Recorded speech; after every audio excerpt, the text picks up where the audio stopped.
You are selling your wine in more than 70 countries. 82. They used to use blood Yeah. of people? No, pork. Oh my God. No, Oh my no. God. Cheers for the best wine in the world.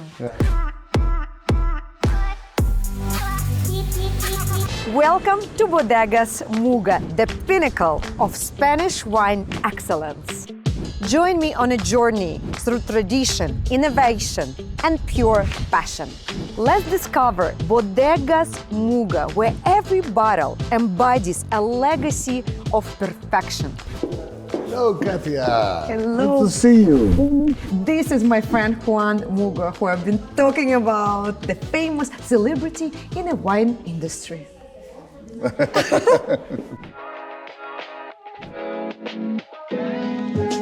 So people who want to know the enoturism of Muga, of La Rioja, we have different way of visiting our vineyards. Of course, to know the story, because when you drink a glass of wine, it's nice. But when you know the story, It's even better. it's different. Of course. Yeah, we gave the opportunity to our customer to visit the vineyards by Segway, by balloon. We have two balloons also. Balloons? Balloons, yeah. Like you mean to fly above? Yeah, we fly through the vineyards and we take like an hour flying. We go up to 9,000 feet. Okay, I guess today we're not doing it with this wind. No, because it's so We're windy. gonna fly no. to another. We can land in Miami maybe.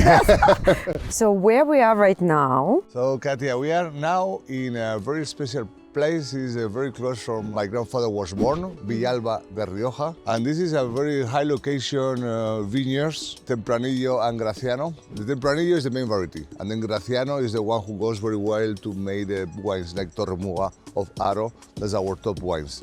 I've made here, and I see the ground, the earth is what color? It's like very interesting. Yeah, we are, depending how deep you go, is clay, calcar, that's our soils here. Yeah, because over there it's already orange. It's more orange, it's more clay there. Because of different earth, you're gonna get different flavor. It's a different flavor. So from 1 acre, how many bottles you can make? From 1 hectare, we made close to 4,000 bottles, but we're talking about 80 years old vineyards. This is 80 years old. Yeah. And how long they can be alive more? That's gonna be their last 10 years. Maximum. And then you have to...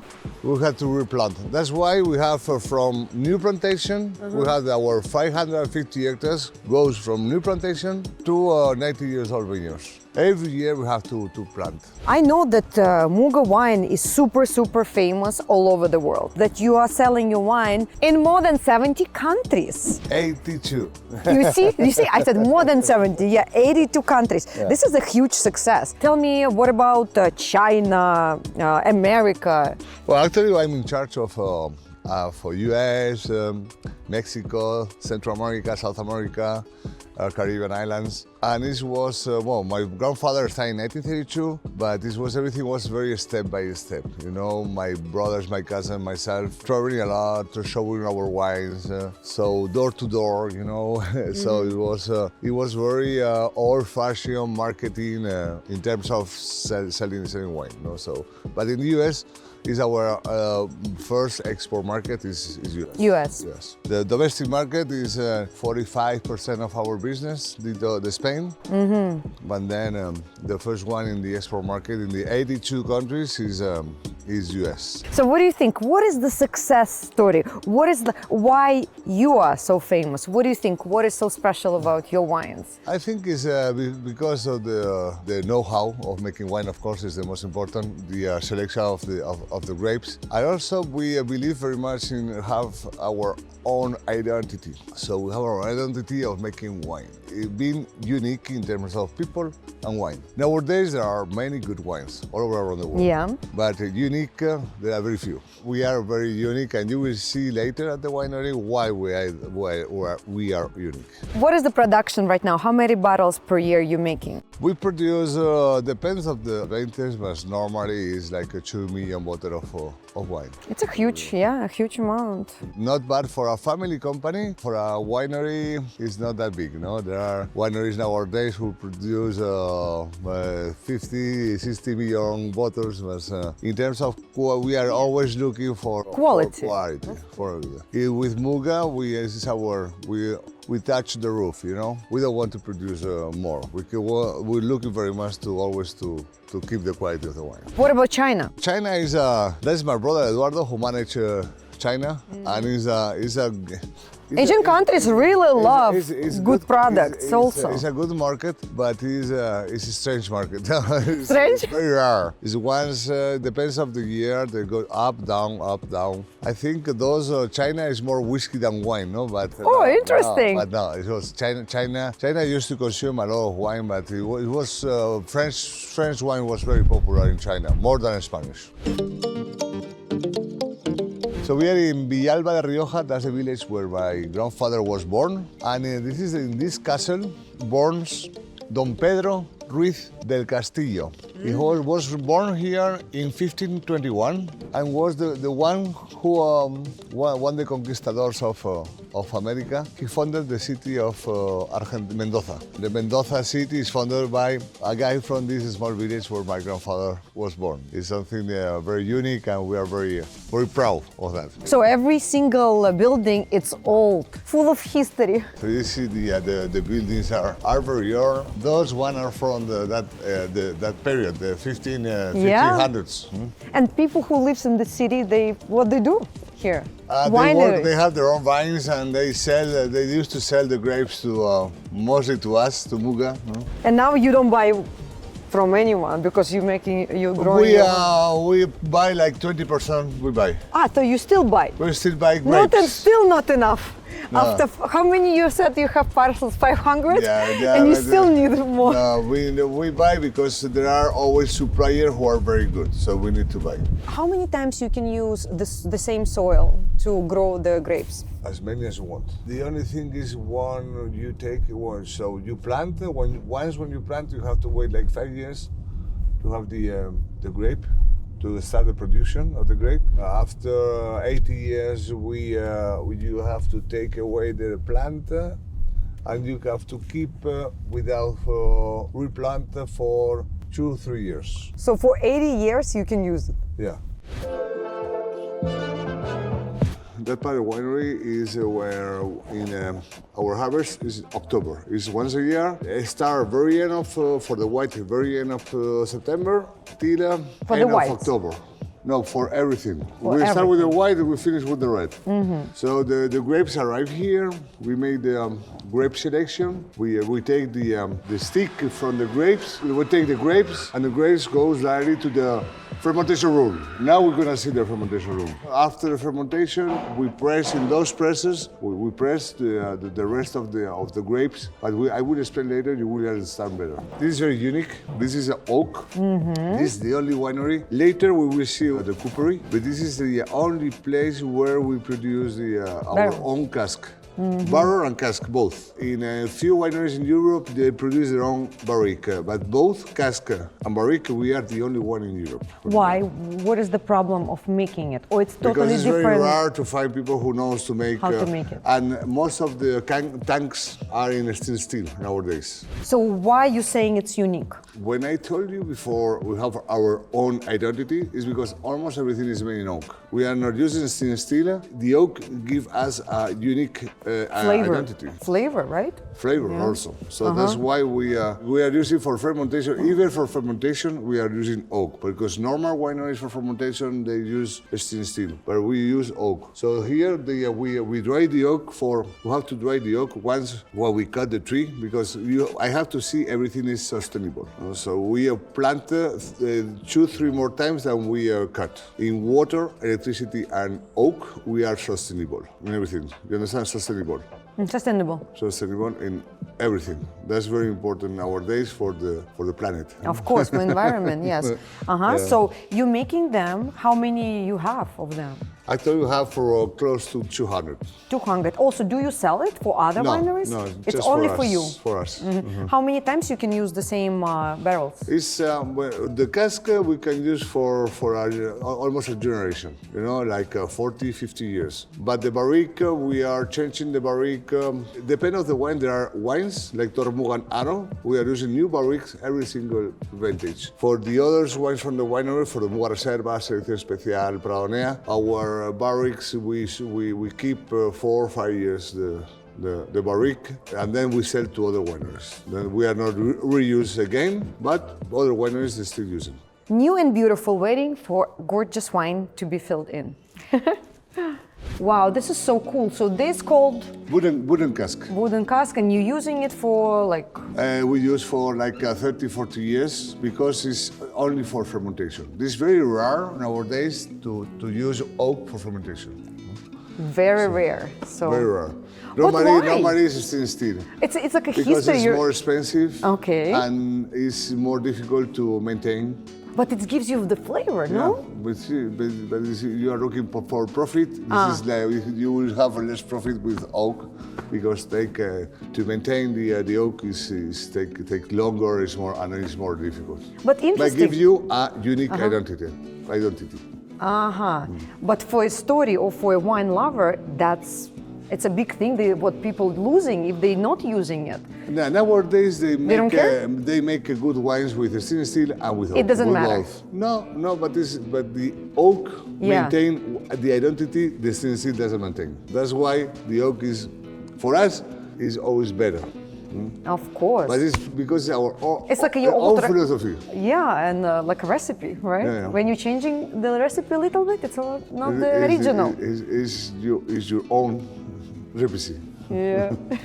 Here the wine stays in this big. Now those ones are using for fermentation. That's why they are not in fermentation nowadays.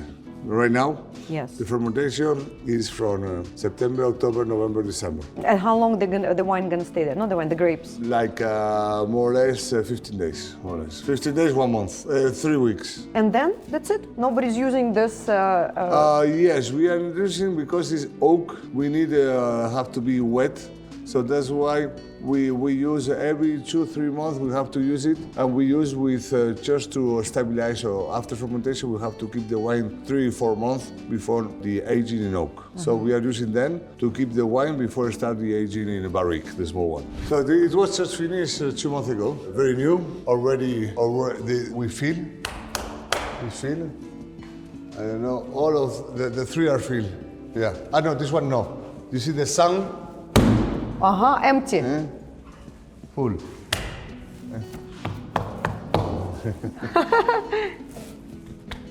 Yep. To be clean in a winery is the most important thing. It's like a hospital, you know. Fine is we clean the wine. It's very complex because we are doing with the old method. We are using the albumin protein from the egg whites. Yes, actually, I read it on your website. That you're using this old method, so and it was very curious. I never heard about it. So what is that? We are using like 400 egg whites. 400 egg whites for each. A year we are using more or less 80,000 eggs a year. Organic? From always, local countries? Always free chicken. Free range chicken. Free chicken. Okay, so what is the method? The method is we separate the white from the yellow, and the white we broke the white to broke the protein, and we put on the top of the cask, and it's gonna be like the egg white's gonna go down, take all the dirty things from the wine, and finally after a month. When I have the dirty things and the egg whites here, and the wine is ready to bottle, that's why we don't use filtration. Our red wines are unfiltered, only egg whites. This is super cool, huh? Yeah. And this technique, it's from all times? It's all time. It's still using a few wineries in, like 2-3 wineries in Spain, and a dozen wineries in France, in Bordeaux. And so it's popular in France? It's not that popular, no. A few wineries. They... Guys, you see how unique Muga's wine is. Look, the old method, the casks. It's like all the points which brings the value and history, and that's what you paying for, right? Because it's family winery, and we want to keep our identity. Yeah. Cheers. Let's drink. Thank you. We continue. But the egg white doesn't leave the taste? No, nothing. Even there is not a residual egg on the wine. There is not. Even you are allergic to the wine. You're not gonna have to the eggs. There is no problem to drink. Interesting how people came up with this idea to put egg whites in all times without chemistry knowledge and. Before was blood or egg whites. like 200 years ago. Blood. Blood. Yeah, because the albumin is the one who find, and the albumin, we find the albumin in blood and in egg whites. Okay. But blood is not using anymore. It was using blood. But they used to use blood Yeah. of people? No, pork. Oh my God! No. So here they make red or white? Everything is, Mixed. what we are seeing, everything is red. Everything is red. Also, you producing cava.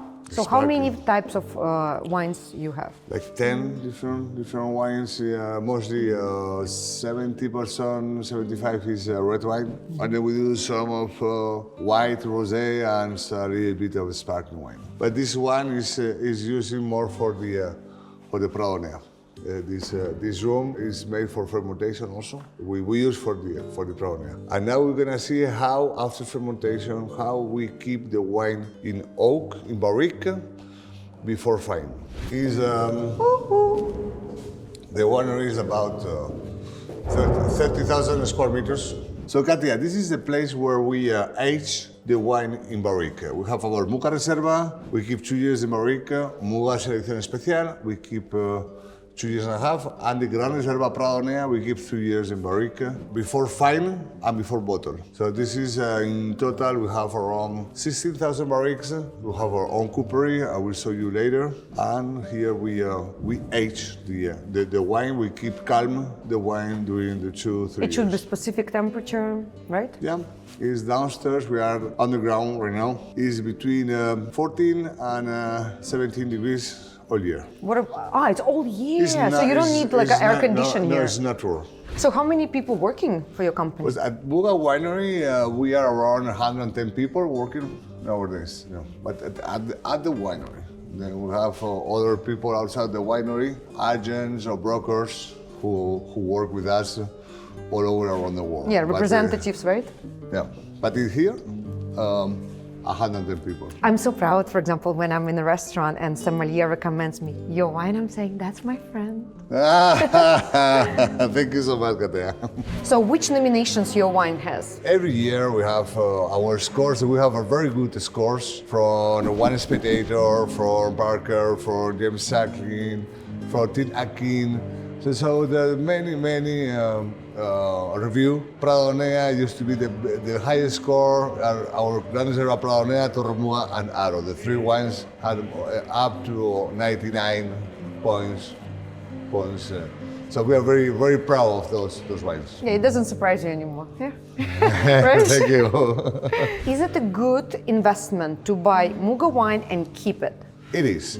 Muga Wine, because we age the wine for a long time in oak, has a very nice acidity. So those wines from Muga Pradonea, Torre Muga, Selección Especial, Aro, you can keep for many years. When I say many years, those wines you can keep for 20, 30 years, no problem. And nowadays, I think red wine, investing in good wineries is even better than to have your own money in a bank. That's for sure. What was the best year for the last 10 years in Muga Wines? The 2010 was wonderful. The 15 was very good. The 18, the 19 and 20 were very good. When you're in a restaurant, do you drink your own wine? In a restaurant, I used to drink my own wine. At home, I don't have much of my own wine because I used to buy other region. When I'm traveling, I used to travel a lot, so I like to buy wine from all over the world. And then with my brothers, my cousin, we used to taste. We used to make like a tasting experience with. Let's do South Africa or Malbec Argentina, Cabernet from Napa, or Pinot Noir from Oregon. So we have, like at the winery, we have like a big room with more than 3,000 bottles from wine from all over the world. So, this is super cool. This is only for you, that room? Or it's just for us. Secret place for you. The smell is so unique here. I love it. Well, believe me, I make like a couple of years ago a tour with blind people. They discovered me many different aromas because I almost live here, so I don't feel anymore. So they discovered me many different aromas. It was so depends if you make aging or if you make a fermentation or if you find the smell in each room is completely different. The thing is the oak, as you can see, we have get black, brown outside drying. We dry for 3-4 years before work the oak, before make the barrique. When it's dry, we clean the oak, and finally once when you clean them, is totally white. So once you clean and you gave the shape to the piece of oak. This is the number of piece of oak you needed to make one barrique. We put all the piece of wood around the arrow here, like that, and then we burn. As you see, it's a natural fire with the rest of the oak. Oh, so you're gonna burn here? Yeah, you burn and you burn now because it's 3 o'clock and you can they just finish working, but they burn. And the same people as we saw before making the cask, the big cask, are the same one who we are 3 people. They making cask and barriques are the same people. And why they burning it? To make it smoky? No, to keep the oak soft. So to bend. To shape. Yeah, to bend. Shape, to make it softer, then you can. Got it. And then the second situation is to burn, to toast the inside toast, to have an inside toast. Depending of the it's going to be the level wine of you the want smoke. to make, you have a different toast. What about the trees? When you cut the tree, do you choose specific tree? Okay, that's going to be the barrel. We go to France and we choose the trees. And how do you choose? Because once when they cut, you see, because our people knows very well about they know very much about oak. The most important thing is tray to tray, is like no lot of space. So it's because, tight. The density. The density have to be high density. It's a natural drain. You see density here. Yeah.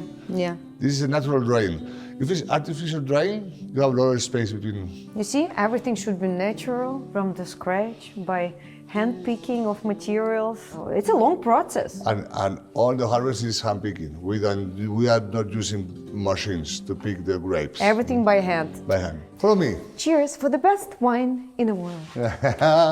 So, do you have like an in-house winemaker who controls the quality? Is my cousin. So we have a very professional team, winemakers team. But our last decision is always taken by cousin, and the very end by us, by the family, my cousin with my 2 brothers and myself. So you go to that room, to special secret room. You put all your wines and you decide if it's good or not. Yeah, before bottle of wine, we have to sign a paper before market a wine. Yeah. If not in that room, in another one. We're very special as well. Yeah. So KATYA, let me show you our VIP room. Is a very unique, exclusive room at the winery, as you can see, with our fireplace, and that's the place where we have our lunch now. Oh, I'm so excited. So it's for presidents. So it's a room from 1836, this room. Wow. Our dinner room. I know that you support lots of charities and you do some social work, right? Yeah. Helping kids. We do that for a community of kids, of children. That was your idea, or? It was a family idea. We cannot say it was one idea the idea. It was from one of my brother, my cousin, and myself. Every 2 years, we make like a special thing for our children community. For example, this is the last one. It was to support the children cancer from child cancer. This was in Ethiopia. What we did is we help bringing water to the village for children. So it was limited edition, right? Like you made specific amounts of bottles. It was for sale. We are used to be 300 cases or 1800 bottles. And what we do is each wine I think the cost of each case is $200-300, and everything is donated for charity. And you have a special design, And which is it's nice. every 2 years. You have an artist who is designing? No. It's the family. We see different options, and then we decide. But always is for a charity. That's a very nice cause. Do you have some special edition bottles, wine? No, this is the more special edition. We have we have all vintages. All vintages, like is our room, a special room where we keep all vintages. But it's not to sell. It's some of them sometimes we can sell to restaurants, because the restaurants they sometimes like to have like a vertical of different vintages from the same wine, different vintages. But it's not our business. This is our history. That's why we keep each vintage. Legacy. We keep. First, we are very glad you came here, KATYA. We enjoy very much your stay with you. I feel so special. Oh, you are special. Thank you. Juan, thank you so much for this beautiful, unique experience. It's gonna stay in my heart forever. Thank you. It's all my pleasure, KATYA. Anytime you wanna come. See you soon in Miami. I'm gonna be soon in Miami, so any friends from you who want to come to Rioja is always welcome. And so, thank you. Thank you. Thank you. Ciao. Woo! That was epic experience. My name is KATYA MOLINA. I hope you enjoy this beautiful tour. Follow me for more luxury tours, and all my social media you can find below this video. Till next time.